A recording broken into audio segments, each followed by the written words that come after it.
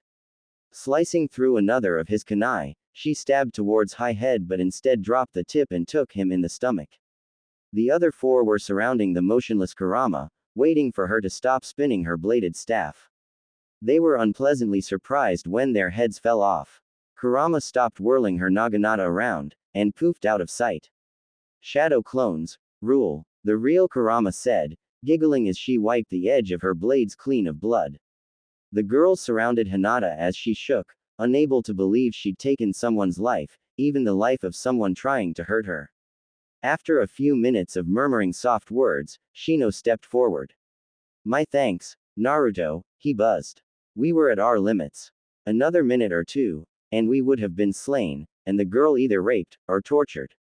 Naruto smiled briefly, then reactivated his sword, and spun, cutting another ninja in half. The unlucky Sound Ninja had been trying to sneak up on Naruto to assassinate him, but had kicked a stone and revealed himself. Naruto powered down his light katana and ordered, form up, Shino and Choji. We need your help. My team and I will head to the Hokage and do what we can to assist him. I want you to try and rescue as many civilians as you can. Here, take a few shadow clones with you, they'll take orders from you, and they can fight as well as I can. Naruto performed the jutsu, and 8 clones stood before him. They saluted, and then followed after Shino, who spilt the force in 2, 4 with him, and 4 with Choji. Ino and Sakura headed for the shinobi shelters in the lower town. They both knew they wouldn't be anything other than a liability. XOXOXOXOXOXOXOXOXOXOXOXOXOXOXOXO.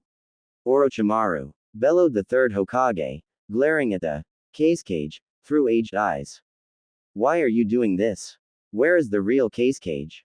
Speak. Orochimaru grinned, his long tongue sliming between his pale, slug-like lips. My, how long it has been since we came face to face like this, isn't it, sensei? How have you been? Old. Me. I'm getting younger by the day. Saying this, Orochimaru reached up and pulled at the face he wore, the likeness of the cage of Suna. As he tugged, the skin tore away, and the original Orochimaru peeled out of it, like a bug from a cocoon. He continued, as for the cage, he's dead. I ambushed him just on the border of the land of fire, killed him, and took his skin for my own. For all intents and purposes, I am the cage. Sarutobi's eyes widened upon hearing of his old friend's death, and he shook with rage he hadn't felt in decades. Orochimaru, I should have killed you myself, but I entrusted Jiraiya with doing so. Evidently, he could not strike down the beast he once called friend. Sarutobi shrugged off his robes, and stood in tight-fitting ninja battlewear, and formed a few hand signs. He bit his thumb, and blood welled.